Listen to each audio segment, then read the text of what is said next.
invite Kirk to come up here. All right.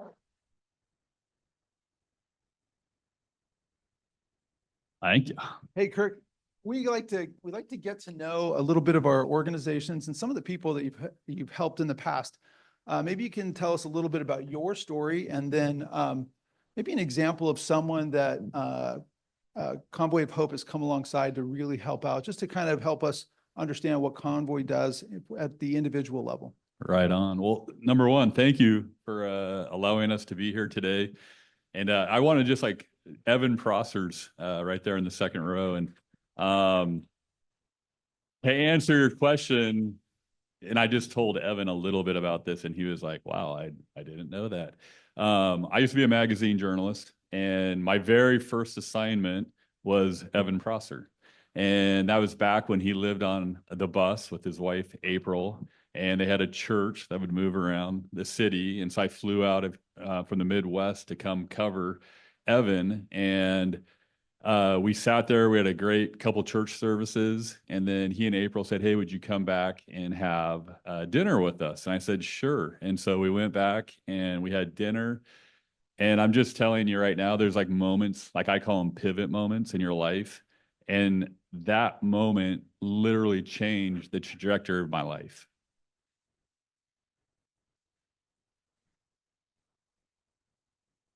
It really did. I went from like, hey, I'm going to be a journalist, informing people, to I want to be someone who moves people. I don't cry. Like, this is crazy. My family is going to just be shocked. I know. I'm like, oh, no, great. I'm glad we're recording this. It literally changed my life because I went from wanting to just inform people to move people from feeling and thinking compassionately to living compassionately. And the way I ended up doing that was just sharing stories. And that led me to Convoy of Hope, which I work for now. And the founder of Convoy was my boss. He was the editor-in-chief of the magazine where I worked. And so we were using the magazine to help build Convoy. And 14 years ago, we both resigned from the magazine and we went Convoy full time. And I know there's a lot of data people here and people that like to hear about numbers.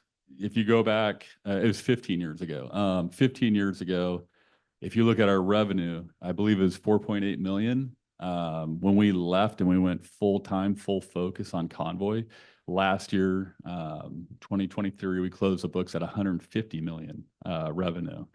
Convoy's grown exponentially. And the thing that I believe was the thing that made Convoy grow, besides just great people coming into the fold, was story and showing great stories. And then I used to go around Convoy. I was employee number 42 or 43, and now we have hundreds of employees. And I would go into meetings and they'd be like, well, like, you know, you're running marketing, you're our film guy. And I'd be like, hey, if you want to raise dead presidents out of people's wallets, you got to show great stories. And Evan, I just want to say thank you for putting me on a thing that is ending with me sitting here and seeing you. Just chokes me up. That's awesome.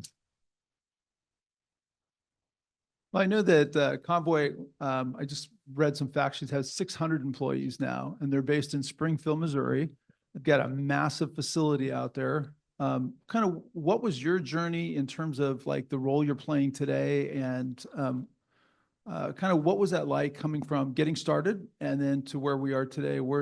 Why are you out here in California, and what are we doing now? Sure. So when we were doing the magazine, if there was a disaster, I'd be on the next plane to go cover it. So I covered 9/11. I was in New York right after America was attacked. I was at the Indian Ocean tsunami. I was one of the first people up there in Banda Aceh, covering that. Kathmandu for when Nepal got hit. we found a way to get into Haiti. If you guys remember Haiti, like, I mean, that was like like if you're a journalist, like that was one of the coolest stories, not in terms of like all the bad that happened, but late in the day, there's this huge earthquake. Because like our days are ending in the Midwest, and then it's just complete like a blackout. Like there was some stuff coming out, little texts that were sneaking out, but no one really knew the extent of what happened. And we flew in there and we covered that. Um, I would go and cover these stories, and we would make films, little short films, and we'd write the story. And I'll just tell you a quick one. Like in Port-au-Prince, there was a place called Quisqueya Chapel in the capital, and every morning, hundreds of people would line up with people that were injured and they needed help and they needed supplies. We had just restocked the Convoy of Hope warehouse down there. And so we had millions and millions of meals to pass out. We were like the only game in town. And I went down there. You couldn't land in there. So we landed in the DR and we talked some guys into getting us a helicopter, and we flew into Port-au-Prince and we jumped out. And I would post up in front of Quisqueya Chapel, and I would just walk the line and interview people and get their story and find out what's going on. And then like, hey, how can we help you? And strangely enough, there was a house. I don't know how the guy had it, but he had Wi-Fi, and I would just go sit outside his fence, and I was filing stories, and they were just getting out. And news organizations were picking up our story. So we had like this daily story going. So my role was to just share stories and just go around the world collecting stories. And as I was doing that, I'm a 49er fan. I grew up in Santa Cruz, California. So come on. I know there's a Warrior fan. Oh, there he is right there. I was at the game last night. It was a playoff level game. It was beautiful. It was amazing. But we took with some of you guys I know, Earl Smith. He reached out and said, "Hey, can you guys take us on a trip?" And so we took some players to Haiti. We came back, and Earl said, "Hey, there's the international stuff's great. A lot of our guys are from some of the toughest neighborhoods in the U.S. What are you doing in the U.S.?" I go, "Oh, we happen to have a community event going. At community events, we provide food, haircuts, dental, healthcare." And so we took some of the Niners to one of our events in Concord. And we're there. I thought like a few players would show up with Earl. Several players showed up, and several execs showed up. And this is in September. And we get to the end, and they go, "We want to do one of these at Levi Stadium."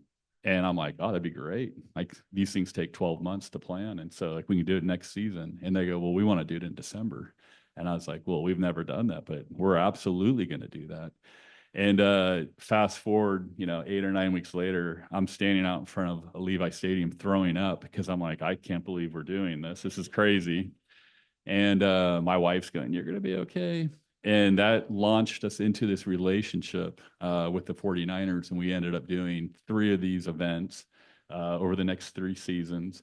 And then as players would get traded, I would go to their teams and we'd start doing the work with them. And so it just kept growing. And so we ended up calling this thing the Innovation Lab. And my role was to figure out ways in the philanthropic space to engage people of high influence and high affluence and put them on a journey to helping fight hunger, poverty, and suffering so that women, children, and families would have hope beyond their circumstances.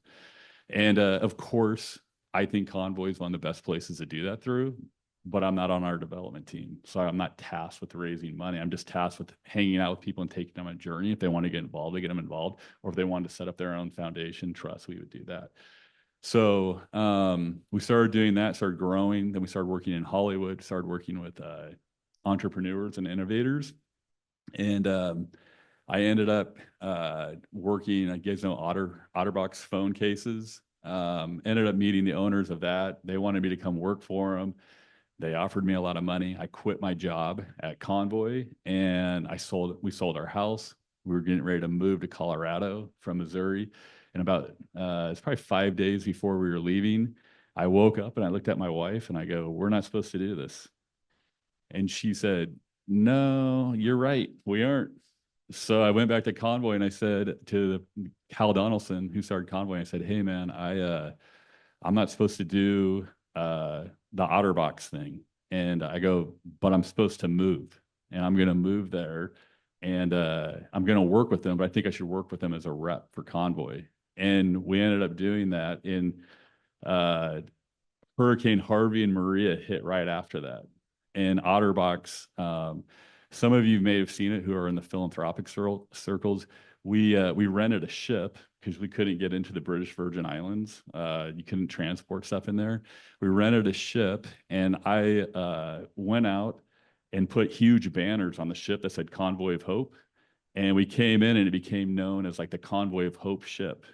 And that was like I spent like the next 6 months of my life down in the BVI in that area helping respond to that disaster. And Convoy was like, one of the main players in the game.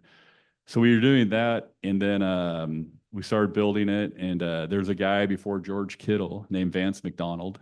He was a tight end. He got traded to the Steelers. I would jokingly tell him, I'd be like, Vance, you love helping the poor and the suffering. You should come work for me. And he goes, well, I got to finish my NFL career. And I was like, well, finish it and then come work for me. And 2 years ago, he called and he said, hey, I've just retired. And God told me I'm supposed to come work for you. So Vance is on our team now. And he's crazy. I mean, you know him. He's fearless. He's got muscles in his face, and he's one of the hardest working guys we've ever met. But as we were running that, growing that, Hal, the guy that started Convoy, he came to me. He said, hey, I need help running. We're going to open up a regional distribution center in Sacramento, California. He goes, I want you to continue running Convoy Nation, what you're running, but I also want you to run the West. And are you willing to go do that? And my wife and I both grew up in California. All our family still lives here. And we're like, we love Colorado, but we'll come out here. And so that has kind of brought us here today. And right now, up in Sacramento, right next to the airport, you can literally see we're right off the runway. We're in between Walmart and Amazon. And right there, that's 70,000 square feet, holds 7,500 pallets of food and supplies. Our job is to work with local nonprofits, with churches, and we have a thing called the 3 E's. The people in this room that are doing the work, the 4th E doesn't apply to you because you're already doing it, but our job is to equip, empower, and encourage local churches, nonprofits, to go out and serve their community. The 4th E is eliminate the excuses. We believe those 7,500 pallets can eliminate the excuses for people not helping their community. And so that right there is a micro of the warehouse that we just opened. We call them distribution centers. Warehouses, you hold stuff. Distribution centers, you move stuff. So we always want stuff moving in and out of these. The big one. No, you don't, unfortunately. And so the one in Springfield, I think it's 200 or 250,000 square feet. The corporate side's another 200 and some thousand square feet. Convoy's made unbelievably good financial decisions, and we've been super patient. When I started working at Convoy, when I was doing the magazine and working for the founder, I had black hair. I was in my 20s. Now I have gray hair. I'm in my 50s. And I was always like, I'm impatient. I'm always like, come on, we got to go. We got to go. And he'd be like, let's just be calm. Let's wait for God to open up crazy doors for us. We moved into the new campus 2 years ago in Springfield. Has 400 acres behind it of agricultural, where we're like mimicking environments and soils from around the world where we work. And that place, I think, cost about $79 million. We moved in completely debt free. We have no debt on it. And so if you go onto Forbes, you can look up Convoy. We're a top 35 charity. If you look on Charity Navigator, we've gotten their 4-star at a 4-star rating 19 years in a row. Less than 1% of charities in the world have that distinction. We're very transparent. Integrity is everything. We never want to overpromise and underdeliver. And so our job, and Paul, I think people know this. Yeah, so I'm an ambassador. I'm helping to connect Convoy with all of the different organizations. When we find people that have excuses to not do more good, we want to make sure we build bridges and make sure that we start the relationship that can ultimately empower them to be more effective in the community. Yes. And so we're going around yesterday, today, and I'm just meeting people that are doing great work. We've already been sending truckloads down here, and we want to do more. But on that whole line of like under promise, over deliver, we go in gradual stages. Where I want us to be and where we're at right now, we're off to a great start, thank God. But we want to just continue to grow. We want to continue to empower, encourage, and equip all of our friends to do the work. I had someone ask me, I came down and I said, and this is like right, I moved back here 24 months ago, and the friend said, well, so Convoy, you guys are this big nonprofit now. You want to come and take up the corners in the Bay Area? And I was like, that's the last thing we want to do. You're already doing it. You're on the front lines. We want to be like your supply chain. We want to bring you stuff to layer onto what you're doing so that you can even be more effective. And that the first year I was here, it was like I was having to convince people that that's what we were really here to do. And so far we've proven that's what we're here to do. And we're going to continue to prove it, but it's a scaling thing. And we just love to see people that are on the front lines doing great work. We like to just come along and be part of the equation with them. We don't want to come in and tell them how to do their job. That's not our job. Our job is to bring the manna to you. Over the years, we've built up. I remember you go back 20 years ago, we were like bringing $25 million of GIK in. Now we bring in like $500 million of GIK in. So, and that I'll run through some quick numbers if you want me to. Yeah, we got some slides here. So Convoy wasn't always this big. It got No. started here in the East Bay, in the Bay Area here, just with a small family with big hearts. And they just started taking care of a few more people and a few more people. And it grew into an organization that was, you guys had two careers, right? One was magazine. The other one was kind of shaping this thing that would become Convoy. Tell us a little bit about that story. I mean, it didn't start big. It started small, kind of a little humble beginnings, right? Yeah. So just going back to the magazine space, Hal Donaldson, who started it, who happens to be Paul's brother-in-law. Maybe. But he did have a cute sister, I have to tell you. Sorry. And Hal told me, he's like, Paul's my favorite brother-in-law. I'm his only. There you go. Okay. So Hal goes on to assignment to Calcutta, India, and he's doing a story on this couple, and they're doing this great work in Calcutta, and they said, hey, do you want to interview one of our friends that could add to the story? And he said, well, absolutely. He's a journalist. He wants to talk to everybody and get as much perspective as possible. In comes walking Mother Teresa, and they do some quick talk. And Mother Teresa looks at Hal and says, what are you doing to help the poor and the suffering? And Hal's like in his head going, I'm not doing anything to help the poor and the suffering. All I'm focused on is making sure my wife and kids don't end up poor and suffering. Paul's wife and the three Donaldson brothers, their parents were pastors here in the Bay Area. And when Hal was 12, his mom and dad were going to a board meeting. They got hit head on by a drunk driver. Harold was killed instantly, and their mom was in the hospital for over a year. And a family took them in, and they had a single wide, and they already had 3 kids of their own. And so the Donaldson kids lived with them and were cared for by them. That put in motion in Hal, and I think all of the kids, like this entrepreneurial spirit, like they wanted to have a different life than the one that they had in terms of the financial aspect. And so that's all Hal was really gunning for. And so after Mother Teresa says, what are you doing to help the poor and the suffering? Hal goes, I'm really not doing anything. And she goes, well, you could at least help one person, couldn't you? And can you imagine Mother Teresa doing that to you? That'd be tough. So he flies back here to the Bay and he pulls out several $100s and he starts, goes and buys some groceries with his family and they start passing it out at the back of a pickup truck. Fast forward some 30 plus years later, we have a fleet of tractor trailers. We've got the warehouse there. We've got the regional distribution center here. We're opening up more regional distribution centers. $2.5 billion worth of product has been distributed around the world. We feed about 571,000 kids in 37 nations around the world. We have a women's empowerment program where we teach them to become entrepreneurs and start their own companies to pull their families out. We've got ag. We've ran like 20,000 farmers through that. We teach them how to farm better and their yields go up. They just multiply crazy rural initiatives. I think most everybody here knows. I mean, there's 44 plus million households that are either food insecure, they don't have access to healthy food, or they don't have enough food. Many of those are in the rural areas. And we do disaster services and those community events. We took that model.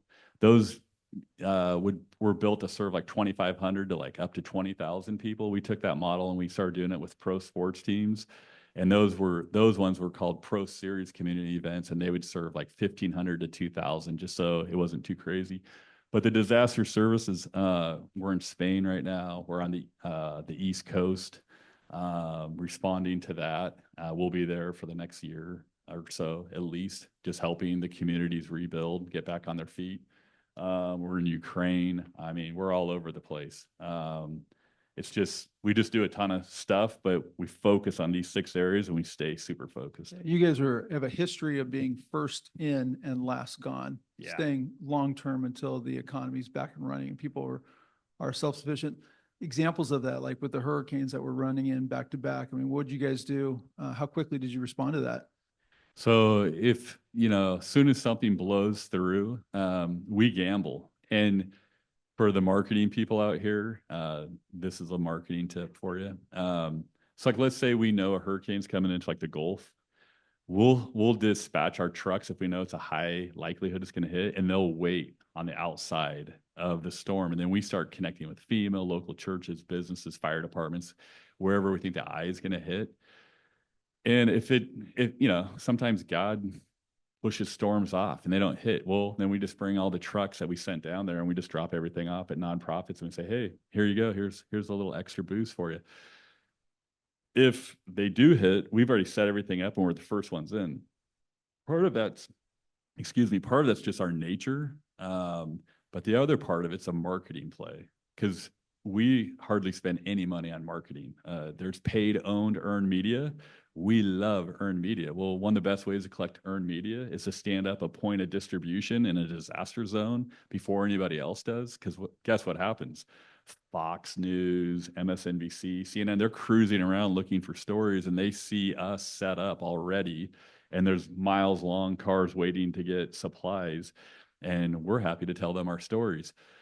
That has earned media attached to it. And then we do some affinity marketing. We share with all of our donors, and our donors go, wow, they were featured on Fox News and CNN, and this is incredible. We love Convoy. So you guys are also super efficient as well. So for every dollar that comes in, how much of that is spent with field and activity focused? So every dollar, we always aim for 91 cents. Last year, we're at 93 cents of every dollar that comes in goes back to the field. And so that's really good. You can go, we're very transparent with everything that we have going on. One of the things that happened, we've always lived with this idea that you should live with your hands wide open. And it's one thing to say that, it's another thing to do it. And Hal came in and he challenged the team. He said, hey, we got to live with our hands wide open. And we're like, well, we're giving away everything as fast as we can. And he's like, it's not just the stuff we give, it's like everything. Like, let's not hoard anything. Let's just be a channel just to move product, move talent, move encouragement, inspiration, kindness. And that's when I think Convoy really took off. That's amazing. So we do have some numbers up here for you to share, and we will take some questions, but Just wanted to see if you could take a minute to read through those and maybe kind of talk about, if you want to stand up, you can look at it. Yeah, and this is just 2023, and so these aren't up to date for 2024, but in 2023, 86 responses to disasters and humanitarian crises, 140 million pounds of product distributed, 471,000 children. The agricultural, and they average 30,000. I said 20,000. It's 30,000. 48,000 women and girls empowered. So we do a women's empowerment and the girls empowerment, where we're going in and just teaching them life skills, and also like this idea that you can say no. So that's a really cool program. And then 37 million people served. We'll be on trend this year to surpass all of those numbers. You got a couple more here. Yeah, so the 250 million people served, the 2.5 billion, which is just a crazy number to me. Going down, 700 total responses around the world. So, and that'll all those will go up this year by the end of year. So you said there's 571,000 kids fed every day every school day around the world. Pretty amazing. All right. So again, maybe tell us a little bit about, like, you know, you got this big, and we're going to take questions after this, if that's okay. And where's our microphone, our wandering mics? Maybe tell us a little bit about what your dream is, or what you're thinking about for Northern California as we get Convoy moving back into California, and it's just starting to get reconnected with the communities. What are some of the things that Convoy wants to do in Northern California? Yeah, I mean, I'll just take you to a story in June. This youth pastor just kept calling me. He was calling me over Thanksgiving. Like, I was trying to have dinner with my family. This kid's calling me, and I'm like, hey, like, dude, like, I'll call you on Monday. Like, calm down. He's like, no, we need stuff from you guys. So I called him. I think it was on what's Friday? It's Black Friday. So I called him back and I said, hey, man, we'll talk on Monday, da, da, da, da. So I went and met with him and his pastor the following week, and they were just like super desperate. It's a tiny church, and off of Florin Road. If you've ever been to Sacramento, Florin Road it's a tough spot. It's the toughest spot in Sacramento. And, you know, I saw some normal people in here that were over 6'7". It's good to see normal people right there. I love seeing normal people. But I walked in to meet them for lunch, and they're like, well, you're really tall. And I'm like, well, I know. It's been that way for about 8 hours. I was 6 foot when I woke up. But they said, well, do you like basketball? And we started talking about basketball, and they go, well, we run on Florin Road, we run a basketball league in the summer on Friday nights. And I go, oh, that's really cool. And I said, you should have told me that when you were bugging me, because, like, I love basketball. Like, you know, just find the way to a guy's heart, you know, talk about some sports. And so I said, we can hook you guys up with some stuff. That's not a problem. And I go, but tell me more about this league. And so we started talking about that. In June, to kick off their league, we went out, we did a basic one of those community events. We did a mini community event. I called a couple NBA friends. They bought every kid in the league a new jersey, and brand new, either LeBrons, Jordans. And that's not normal at our events, but sometimes when we have special stuff, we get people. As their kids are playing, I started talking to one of the coaches that started the league 10 years ago. And I said, what's the most interesting thing about this league? And he goes, over 10 years, 8 of our players have been murdered in the streets. And I was like, if that was where I live in Lincoln, this would be national news, but it's on Florin Road. No one cares. And I know those of you that are on the front lines here, you got to feel that, like, sometimes people don't care. And so our vision is like, we care. We can't do what you're doing. Our job is to come along and try to get those pallets emptied and get them into your hands so you can get them into what we call the guest of honor's hands. And that's really all we're here to do. And I know not everybody's, we're faith-based. And people ask me, they go, give us like what you do. And I say, well, 2 big things. We want to ease suffering on earth, and we want to make heaven more crowded. And that's all we really do. And so if we can help people ease suffering, we want to be a part of that equation. But we also don't need to be the stars of it. Christian Wong, we did an event with him at Oracle. He did the event. We just sent down some stuff, and he's like, "Man, I love your guys' truck. Would you leave the truck in the parking lot? It looks cool." And we're like, "Let me talk to the driver. It's Saturday. I don't think he might have some plans," but we left the truck there. That is up to like our partners. Like if it helps promote them, helps them on the front lines, leave the truck there. If it doesn't, get the truck out of there. We don't care. We want the local friend to be the star because they're the ones doing the work. We're going back up to Sacramento or to Springfield. Do you have other places in the Bay Area where you're delivering loads? I mean, you're out there in Treasure Island or helping other programs that? Yeah, I mean, Hillsong on Treasure, we dropped off a few loads there. I mean, we've dropped off a lot of loads. I mean, I don't know exactly all the places we have. Our goal is we want to continue to scale that and continue to help more nonprofits, churches to do what they're doing. So our thing that just going back, we want to we don't want to overpromise and underdeliver. So I'm very careful with that because people are like, "Hey, I need stuff. Like, just start sending me stuff. I want stuff on a regular basis." I'm like, "Hey, this is our kind of our stance right now. We want to give you what we can as fast as we can, as often as we can, and as much as we can. And that's our goal.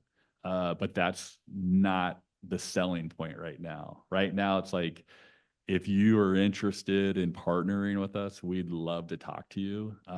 We'd love to, there's a couple like IRS forms you got to fill out and you got to be a part of that, get in our queue. And then we start working with trying to get you the stuff that you need to do what you do. So we have relationships. So two things. First, you're trying to empower folks that are frontline. But if we have relationships with people that have manufacturing, you kept mentioning GIK. Maybe you could talk a little bit about the GIK that you're looking for that helps you become a distributor or allows you to support the folks on the front line. What kind of GIK relationships are helpful for you guys? Yeah, so at Convoy, like we don't pass out anything that's not in date. And that's if it's damaged, we don't pass it out. Other nonprofits will, and we all know those dates on food doesn't mean that the food isn't good. They when you get a short dated thing, like that stuff's still good. We just won't do it. We never have, we never will. It's got to be brand new. We don't take like used clothing and like push it out. If people give us that, we'll give it to other nonprofits that do, but we won't do it through any of our official channels. We also get, we're great partners with Walmart, Hormel Foods, Home Depot.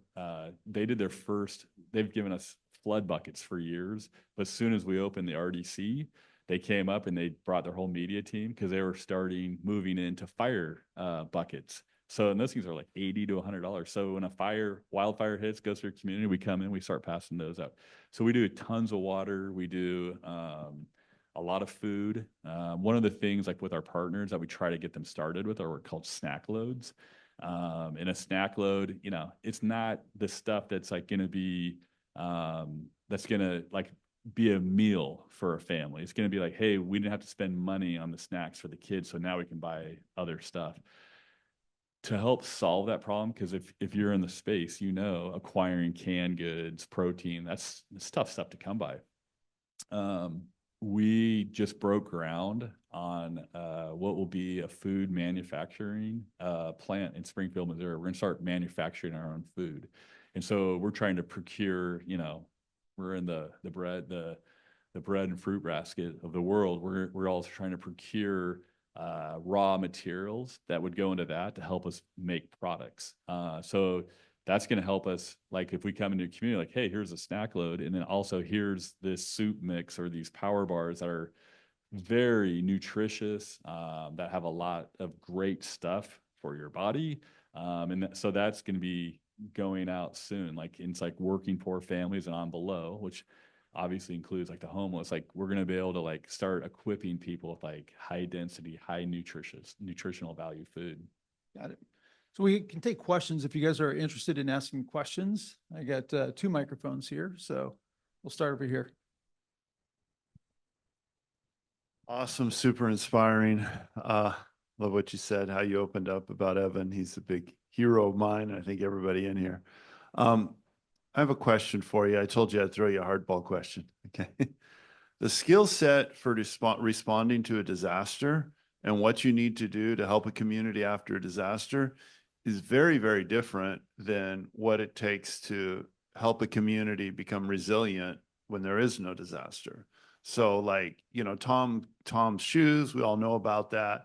They hit a note with, buy one, give one shoe away. And the poor people, that they're given to, shoes are very, very important and all these things. It turns out that, a recent study, I don't know if you're familiar with it, examined it, and their intervention didn't help at all. If anything, it hurt, or maybe it was a wash, because you dump free shoes on a market and you put the local shoe cobblers out of business. Okay. So that's one illustration that the skill set to respond to a disaster, you go in and, you can't talk about educating them. First of all, you have to make sure they stop dying, That's one thing. It's quite different when you're walking alongside a community to help them improve. So I wanted to ask you, how have you guys learned from that? And how do you navigate those two different contexts? That's a really good question. I like that. Something on the Toms thing. I haven't seen that study. And I get it. That makes sense. I mean, when we go in on a disaster, like, there's always a fine line. Like if you're just bringing shipping containers and stuff and you're putting guys out of business and you're hurting the local economy, it's not the best way to do it. And so it's always like every theater is different in the way that we respond. On a ground level, I think the kid that got those shoes from Tom's, I think they were pretty happy that they got those shoes. And they're not thinking that's hurting the local economy. They're just happy they have a pair of shoes.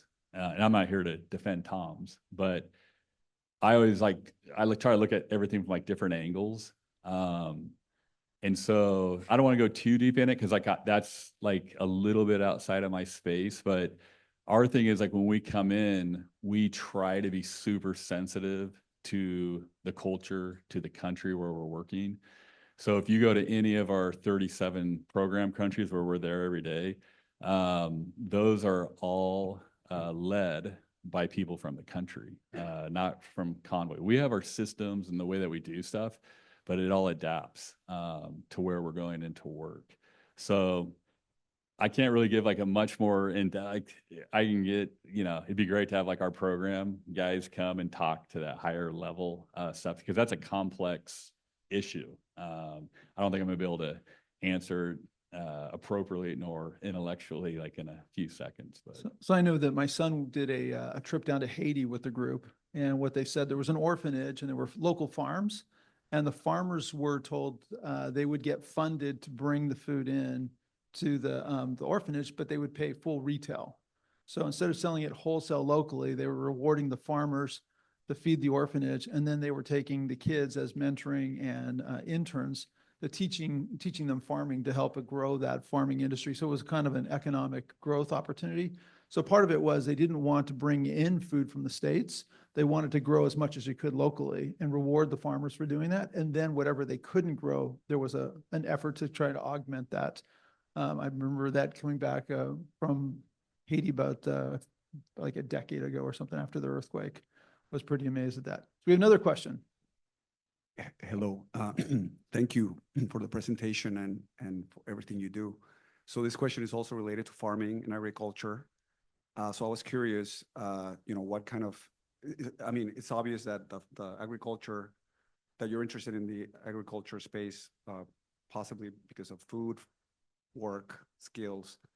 Are you doing anything in agriculture that is also to make it more organic, more regenerative for the environment as well, but regenerative and also for the community? And do you have any plans to support that type of agriculture in the Bay Area? yeah, so to answer the first part, I'll just tell you a story. In Haiti, after the earthquake, we were feeding a few thousand kids.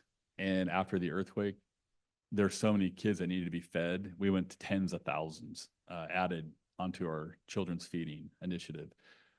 When we respond to a disaster, we usually start with children's feeding right after the initial response. And then we introduce the women's empowerment, and then we introduce the ag component.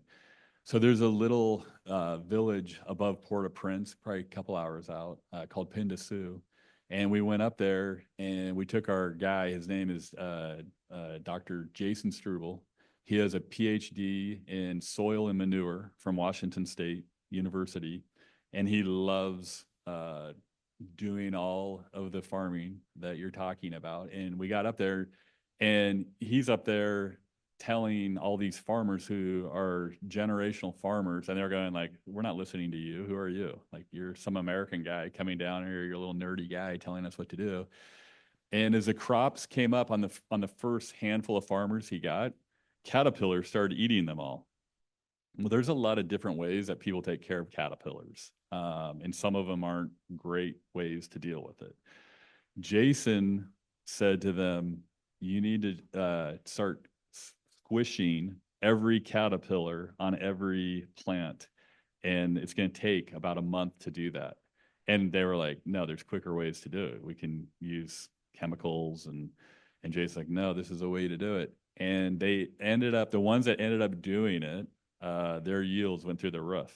The next year, the number of the handful of farmers turned into a lot of farmers. And now you go up there and there's just, I don't know how many acres, I don't want to say, but so that's what we focus on.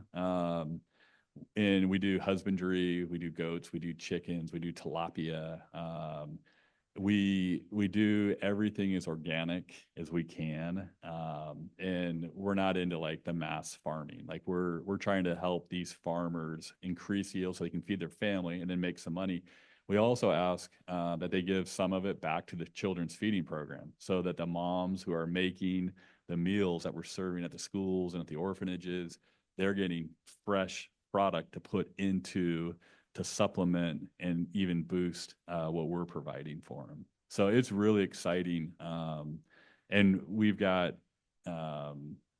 this whole program behind the distribution center in Springfield, 400 acres. We have greenhouses and we're mimicking soils and we're like learning how to even do it even better. And so that's a huge part of what we're doing. And we see a day where we'll have food manufacturing in different regions of the world where a lot of the product coming in will be coming from those farmers. It's going to take years to get there, but that's kind of what we're scaling towards.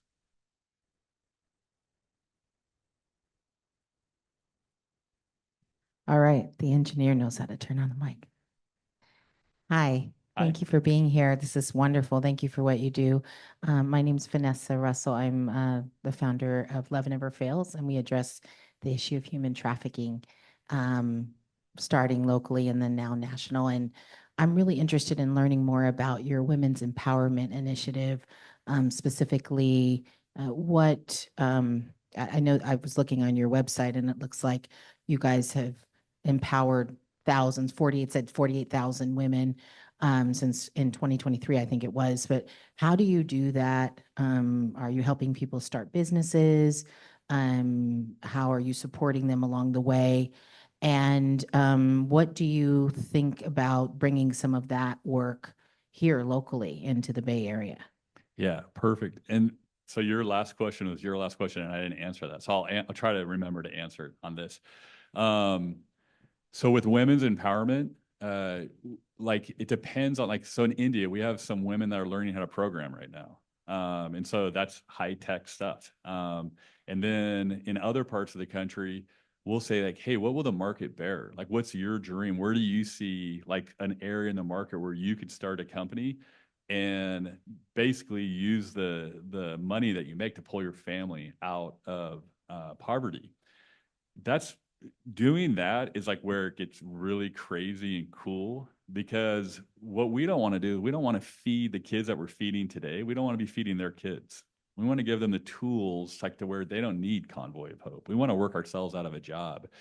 And so I was in Addis Ababa when we first started our women's empowerment program. We were probably 6 months into it, and I was sitting in what we would probably consider a garden shed, but I had a bed in there. The lady had a little fryer, and she was making potato chips, and she had accounts with all the hospitals in the area. And she looked at me and she said, "This has changed my life. My daughter and I were living on the street, on the side of the street, beside the road. And because of Convoy of Hope, she's like, I have this. She's like, I have a light bulb and I have a fryer, and my daughter goes to school and she has healthcare. It's changed our life." And then at the very end of the interview, I go, "Is there anything you'd like to add?" That's what every good journalist asks, right? "Hey, is there anything else you'd like to add?"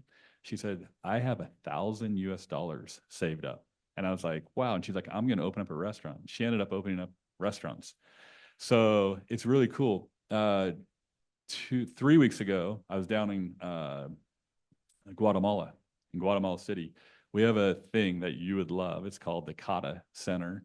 And there, women come in. It's all vocational training: sewing, nails, hair, cooking, and going to the trafficking part. Not every woman that we help is being trafficked. I believe that if you're vulnerable, you're at high risk of being trafficked. So there's probably more women that have either been trafficked or are threat of traffic. And when you empower them to start their own business, you can help start reducing that risk. We're sitting there and it's like this, and one of the women came forward, and my wife and I are sitting there, and she says, "Kata's saved my life." And I'm like, "I've heard that before. Like, that's cool." And she says, "When I was 8 years old, I was trafficked and I was prostituted up until I was 20-some years old, which is like a year ago." And she goes, "I escaped. I got into this program. I'm learning skills, and now I have hope for a future." So is that our main emphasis? The anti-trafficking is not, but we do play a part of it. And when you empower people and you give them the stuff to pull themselves up out of their circumstance, it does reduce the risk. We know we're not experts in that, but we know if we can offer these alternatives, great things happen. So to the question of women's empowerment, gardening, children's feeding, we're trying to bring forms of those to the U.S. Doing urban gardening and like experimenting with what that looks like, and like going to a local church and saying like, "Okay, at the back of your parking lot, you have several acres. What are you doing with that? Like, let's turn that into a garden."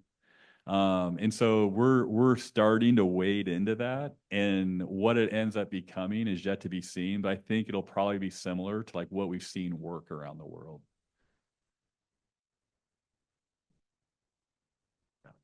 Hey, thank you, first of all, for all the work you guys are doing. And I think the empowering of women helps a lot because that drives poverty down also as you educate women, as you give them micro, investments and such, and help them build businesses.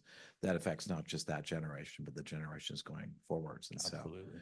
so, the other thing is I actually spent some time in Haiti also after the earthquake, and I was thinking about your story. We were a small little company out of California, and we had 2 truckloads, I think it was 80 pallets of this cleanser that we sent out there. It was medical grade, and we were looking for first to write off, I guess is what the CEO was thinking. But spending time with the people and actually getting the materials out to the relief organizations. I don't remember if I ran into your group, but I remember it was probably after you guys, because CNN was already there, trying to carry out information, but you were there before that.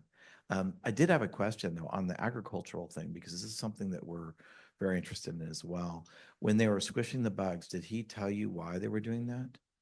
Because I have an idea. I mean, we worked on something called biopesticides, and some of these bugs in their kind of early kind of grub phase, when they're eating the leaves, have a virus that's inside of them. And if you squish them out on the leaves, it spreads it on the virus, and anything on the leaf, and anything that eats that leaf that's of that species will get sick. Oh, wow. And honeybees don't, spiders don't. It's just the grubs. So I was just wondering if that's why he was doing it. Yeah, I don't know. And I'm great at saying I don't know, because like if I don't know, like It's a nerdy I've been on question. the other side, like the journalist side. I'm like, do you really know what you're talking about? And that's why like Ted asked me such a great question. I'm like, dude, it's a little out of my depth. But yeah, same on that. I don't know. The story that I heard was like, man, they're eating the leaves and they're going to destroy the crops, get rid of the caterpillars. So that's Leave kind of the- that's where I'm going to leave it. If Yeah. Jason Struble ever comes here, he can go in depth with you. And that would be a question where he'd be like, yeah, someone gets me. Thank you. Thank you. So I know our community is working on building a community of women going through recovery. And what we're looking for is we see one of our biggest liabilities is how do we get food to them? How do we get out there? So for an organization that's just getting started, like what are some of the ways that organizations that we might represent might think of Convoy? When is the right time and what way can we work with Convoy when we're bringing our efforts to help the community to your organization, realizing that, you know, it's a crawl, walk, run, but like, what are some of the kinds of things you'd like to see or like to be involved with in Northern California? Well, I mean, if you're on the front lines and you're easing suffering, that's of high interest to us. We love just coming alongside and partnering. And one of the things that's just an easy thing to do is just, it's not a ton of paperwork, but we have to have the paperwork to get you into this system. And so that guy right there, that's who you want to hit. Paul would definitely love to get you the paperwork, fill it out. You might end up hearing from this beautiful admin named Jana, who happens to be my wife. And because once it goes through Paul and I, we give it to Jana, and Jana takes care of everything. And it seems we have a higher customer satisfaction rate if Jana's involved and not Paul and I. But yeah, so I mean, we're interested in talking to everybody. Like we want to help as much as we can. The thing like I always get worried about is like we have all this stuff and we're moving it, but we also have 4 people in the distribution center. We have 1 full-time driver. And we're not at where we want to be scaling wise. Like we're scaling towards this mountaintop that we're not going to reach for a while. And so what I would say is just be super patient and know that once you get into the queue, we're going to try to do whatever we can to help you. I haven't had anybody come back and say, this is horrible. Like we hate working with you. And I'd rather you guys leave today and be like, yeah, you know, they may or may not be able to help us. And then we help you and you go, wow, that was more than I thought. Rather than you say, oh, I'm expecting Convoy of Hope to do this and they didn't do it. Like, I don't want that phone call. So I always downplay everything and pray that unbelievable stuff happens. So yeah, My name's Nikita. Paul kind of took the question out of my mouth, but that's okay. Vanessa really touched on it as well. I run the Recovery DAO along with Kent in the back row. And I'm so inspired by the work you do and equal parts humbled because we ran a resource fair just a few weeks ago and 50 people showed up. So when you talk about 1,500 people showing up, part of me feels like, well, what are we even doing then, right? Like, are we even making an impact? And I know that we are. You know, women's empowerment is such a big thing, especially in the recovery community in San Francisco. Women have been systematically looked over in San Francisco, not given the resources that they've needed. It's like a 9-to-1 of how many resources are available for men rather than women. And you know, you really said something that sparked me because I say it all the time, which is like, I'm trying to work myself out of a job. Provide as much resource to the people that need it, which creates the butterfly effect, right? So that the people are helping other people. yeah. And so I want to go back to one thing you said very early on, which is that your role is to speak to the influential people to help the organization get more steam and really like ask about that. Like, how do we know who to talk to and how to get more oomph behind our message, which is empowering women's recovery. This is just one part of our thing, but it's such a big ask, and it's something that has been left out of the communication for such a long time. And I want to know how to break through. Yeah. So we have 3 kids, and growing up, I told them all the time, I was like, if someone invites you on an adventure and you can do the adventure, don't ever say no to the adventure. To me, all of us made decisions in our lives that led us to this room today. How do we all, this group of people, end up here? We all made decisions that ended up here. Paul asked me if I would come do this, and I was like, yeah, why not? It's an adventure. Like, let's get to the trailhead. And so I'm gonna share with you like my personal like strategy. We start with an excuse. Your excuse is like, I want to help you. You're a woman that is underserved, overlooked. You might have had horrible experiences. I want to help you. That's your excuse. That works with donors. That works with the guests of honor who you're going to be helping. And so the excuse is like, what is the service you're going to provide? We have 7,500 pallets of excuses to help you guys and to help the guests of honor. The excuse creates proximity. And so, but if you're not willing to take the adventure to get to the proximity part, you're not going to have the opportunities to serve or to bring in the people of influence and affluence. And so what happens when we have proximity with people? Well, we want to have regular and recurring presence in their life. Because what happens when we have regular and recurring presence with people? We can influence them. And so if you're a person of faith, like I'm a Jesus guy. Like I'm like, hey, like people are you a Christian? I'm like, I'm a Jesus guy. And I go, if you hang out with people, you get interested, whether you end up agreeing with them or not, but you can influence them if you have what? Regular and recurring presence in their life. And so our thing is like, have that regular recurring presence, have that influence, get them to the trailhead of life's greatest adventure. And what's that? Well, I need help. Well, hey, we started with this excuse that we're going to help you, we're going to serve you. Now we're going to get you empowered, equipped, and encouraged to step into like what I call the wilds. And the wilds for me is like being completely and utterly dependent on God. And so, but Convoy, we don't make anybody who we're serving subscribe to our faith. We just serve. And so if I'm working with somebody that is of high influence, high capacity, and affluence, I take them on this journey and then you get them to the trailhead. You can't make people step into the wilds. Your job is just to get them there. And so some people that I work with, they end up stepping in there in their faith, and others, because we all need some stuff. You have to have money to move the needle, right? In the work that you're doing. And a lot of times you get people to that trailhead and they say to you, well, hey, like I'm ready to step into the wilds. And you say, and they go, but you already, like, I'm already a person of faith. I have my faith, and like, it's not your faith. I'm like, okay, that's fine. But now let's talk about your time, your treasure, and your talent. Like, have you stepped into the wilds with that? Have you completely and utterly surrendered those? And so many of our friends will say, well, I think I have. And if I haven't, which one should I start with? And I go, well, which one do you have the most of? Give that first.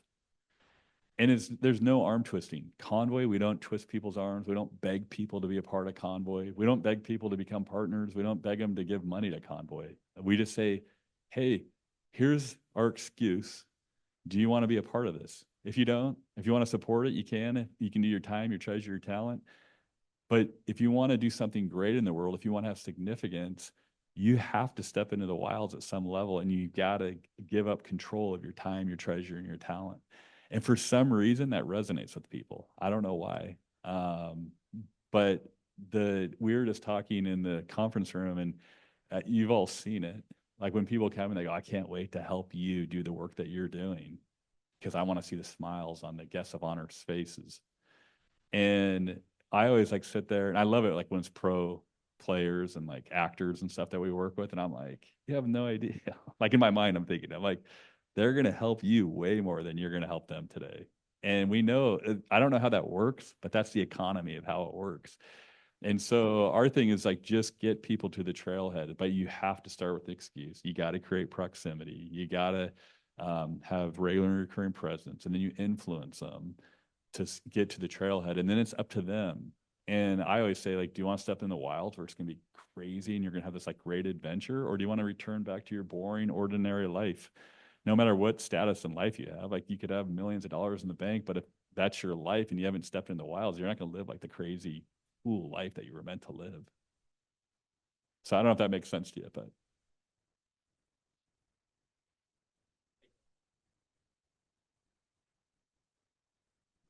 Hey, Kirk.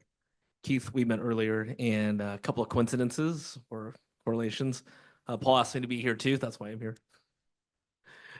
One of the things I didn't mention when we were, and I don't talk too often about, is I'm actually the chair of the Human Relations Commission in a suburb called Fremont, so like fourth largest landmass. And I've been on the commission for 2 years. So as much as there is a civil rights aspect to it, is really more about serving the underserved. So we oversee all of the agencies we directly distribute donations to from the city coffers, and then also the public-private partnership we have with a 40-year public-private partnership with the city had created as a 501c3 with the city board members on it, and then completely independent. And so that has to do with women's recovery, abuse, unhoused, homelessness, etc. And I'm still hearing what Convoy of Hope is doing. What I'm trying to understand, and one of the most frustrating things I think is we're talking about San Francisco, and a lot of times what the people not in San Francisco realize it is that there's bleed off into the suburbs because there's people who don't want to be in a major city and they need services. How does Convoy of Hope actually, because there's a bureaucracy involved, how do they actually reach out to local communities and how do they actually get plugged in? Certainly there's people like me that can make that introduction, but what is I'm trying to figure out what the proactiveness, because I know you created a distribution center. What is the kind of the push, pull, and the draw? How do you actually get slotted in? I mean, most of like a majority is local churches that will come in or nonprofits. And so it's going back to the idea of the adventure. Our job is just to make ourselves available and present and then start conversations and find out like what's going on in Fremont and then working to help solve those problems by being just that channel of these products. And so it's a slower game because it's all built on relationship. We're not advertising. Convoy spends hardly anything on marketing. That's why that 93 cents is like, it's sacred. But we've been told it can't work that way. And it's really worked well that way. And it's really, just meeting you today and like, oh, by the way, I have a radio show. And, oh, by the way, I do this. And I go, oh, okay, well, I think we're going to be friends. I think there's going to be things that like we can do. And like, our thing is like, I don't like setting up anything like with a quid pro quo. I'm like, hey, if we're friends, we're always, Evan and I just like the last thing we said to each other after I hadn't seen him for almost 30 years was, we're always stronger together than we are by ourselves. And so our thing is like, I just want to come alongside you, learn more about, and like, if you're like, hey, like come to Fremont, hang out, like I'll drive down from Sacramento and hang out with you. And you'll be like, okay, you big fella, you need to leave because it's been good hanging out with you today. But just generate some ideas and like see like if there's a way that we can help. But I just go back to those 4 E's: equip, empower, and encourage, and eliminate excuses. And so we're looking for churches, we're looking for nonprofits. Those are the primary ones that we hit. And then we just try to help by providing like what we can provide. Got it. Thanks. I know it's not like. No, and also the other thing, of course, for many who already know me, that we share the same faith. So it's yeah. finding. I mean, it's like I get people going like they want like a super sophisticated answer to that. I'm like, it just comes out to hanging out with people. I don't know why it works, but there's power in that. That's the sticky stuff, is just meeting people and hanging out. And that goes back to the idea of like, take every adventure. I go down to Hollywood. I have a friend, he gets me into all these crazy parties and I walk in there and people come up to me and they start talking and everybody's selling something. And I'm in there going like, I just start asking them about themselves. And then they go, who are you? Like, you're different. And I go, well, I'm not here selling anything other than the idea that you could potentially use your affluence and your influence to give people hope beyond their circumstance. And they go, and some people are like, yeah, whatever. Bloop. And other people are like, I want to know more. And I go, great, just have a Zoom call, fly back down here next week. It's really as simple as that. You just have to make yourself available. So I'm more than happy to come down to Fremont and hang out, see what happens. Thank you so much for sharing. We're real big into innovation. You mentioned something called an Innovate Lab. Is that like just something you do, or is that like tell more about that? Yeah, so the innovation labs become Convoy Nation. And that's where we work with Hollywood, pro sports, and entrepreneurs. And when we were saying innovate, it was really diving into this idea that in the philanthropic humanitarian space, there's stuff that Convoy isn't doing that we want to go try. And so I don't know why I was picked to be the guy that was like, hey, you're going to be allowed to fail to see if it works. And so we've chalked up a lot more failures than we have successes, but we've learned more from our failures than we've learned from our successes. We can partner on that. I'll do all the failing for you, and you can get all Well, the credit for the two few tall guys successes. falling, watch out. But yeah, so that was that. And we changed it to a Convoy Nation. So Cool. I know we had talked about it a little bit earlier, but is Convoy engaging with universities, and if so, how? yeah, we are. We have a thing called the Hope Education Network.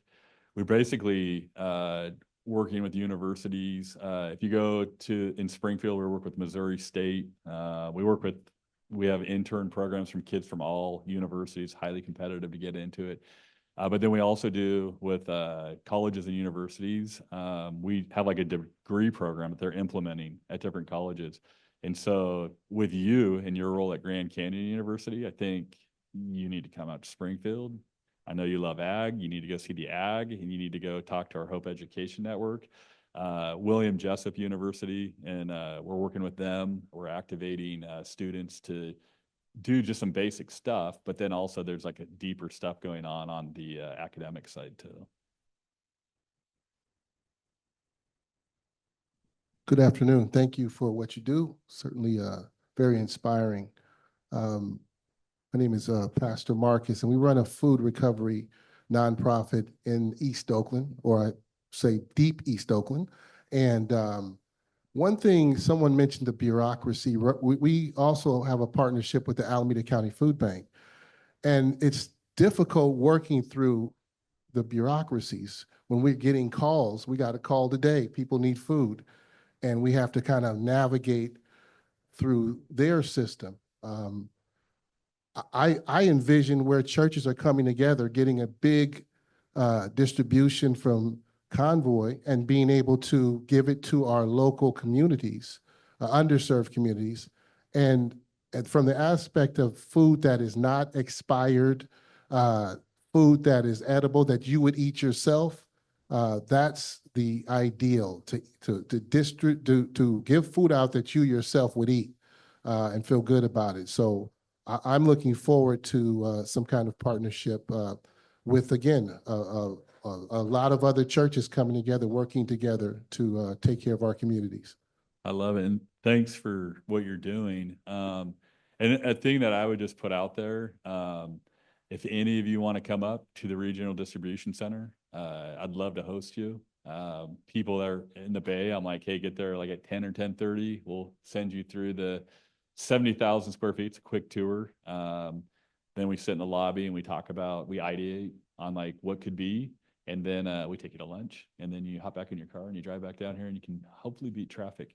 But I would totally love to have any of you that want to come see that.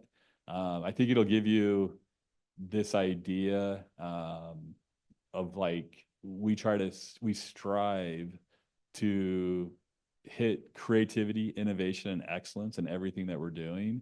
And if we can't do that, we know we can't do it in a certain area, like we won't even do it.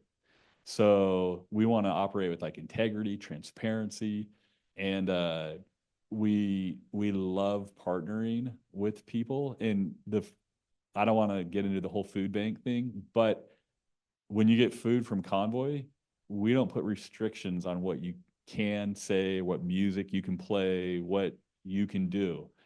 We are, you get the food and you go use it to take them on the journey.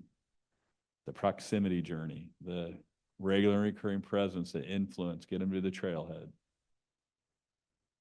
Kirk, thank you for coming down here today. I really appreciate it.